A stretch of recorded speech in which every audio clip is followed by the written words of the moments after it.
The Blue Iris. Written by Rachel Stone.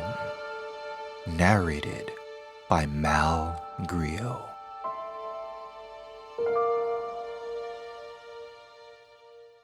Yerba Santa. Eryodictian Californicum. My grief is unresolved. Charlie.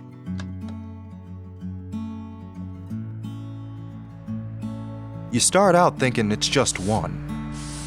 Then, sure, what's one more summer? Suddenly, you're 40 goddamn 3, still sweeping the same crack in the cement, still waiting to be asked to the stupid dance.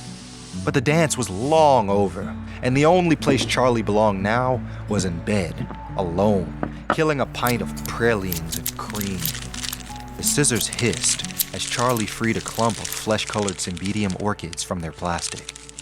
Did Rowan expect her to sell them crammed 10 to a bunch like a shoebox full of doll parts? Outside her window by the register, shelves were being stocked for another season. Every plant off the truck, ironically stealing more of her oxygen. She thought she could handle it.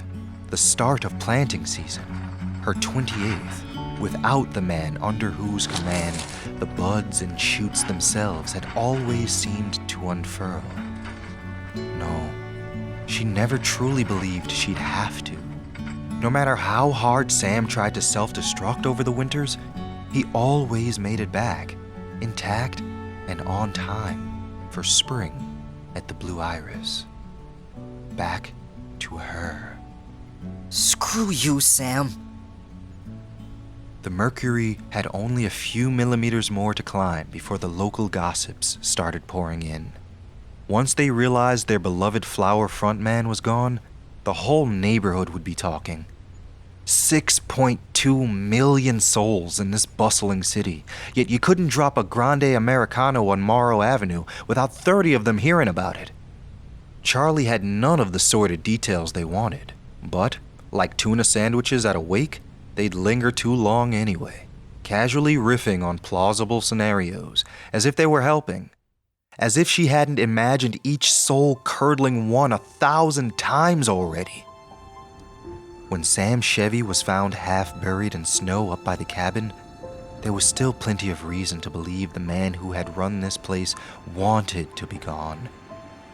January winds had carried him off countless times before. Charlie, too, in the opposite direction, bent on saving the world one off-season at a time. The spring thaw pushed his thrashed snowmobile onto the ice-cluttered shores of Kilbeat Provincial Park.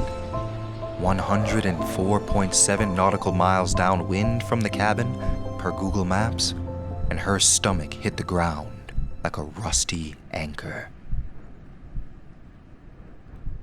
She poked her head out the open side of the window, as though the glass might be distorting her view of Sam's brother, Daryl, the wrecking ball in black coveralls, hovering over a flat of marguerite daisies. The pinch in his wide face confirmed he was trying to figure out whether to shelve them under M or D. Never in 27 years had the outdoor stock been shelved alphabetically. It was the stupidest imaginable way of doing it. Yet, every spring, Daryl tried anyway. And like everything else the miserable oaf touched, his big brother Sam had come through afterwards and fixed it. Don't even think about it, she yelled when Daryl's middle finger flashed above the racks. Charlie pulled her head from the window and stormed outside, prim elbows pumping. She picked up 2 fluffy trays Daryl had shelved and slammed them back where they belonged.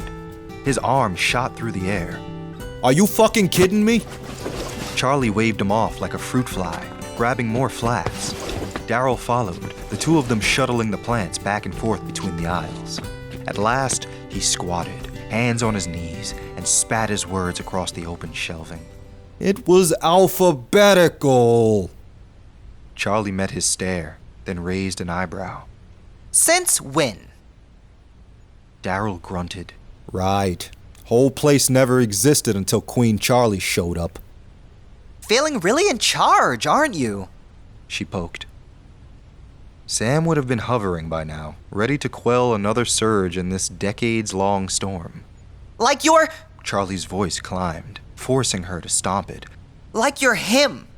Now there's a stretch. In a blink, Daryl hurled a flat of blue hosta through the open shelves. Charlie, long immune to his public displays of volatility, didn't even flinch as it sailed past her head and exploded against the wall in a fireworks of roots and soil. Go back inside, Spider, He said. Everything in there's already dead. Just how you like 'em. Too far, even for him. Charlie lunged across the shelves, fists bouncing off his massive body. It's my fault he's gone?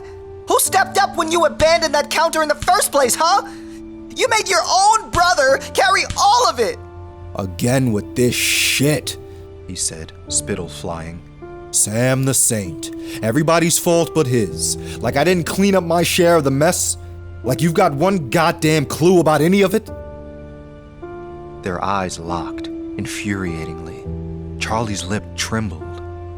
Daryl backed away, repelled per usual by any emotion besides rage, aiming two thick fingers at her like a Smith & Wesson.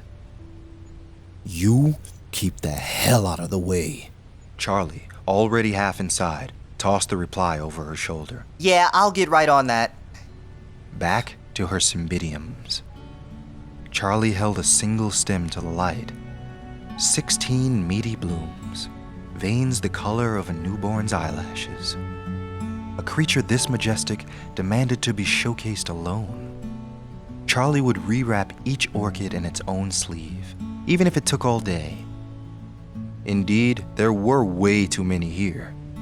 Sam would have brought in half as many in a month.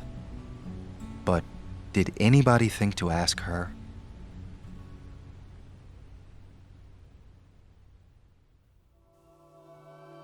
I hope you enjoyed this audition. My name is Malcolm Griot.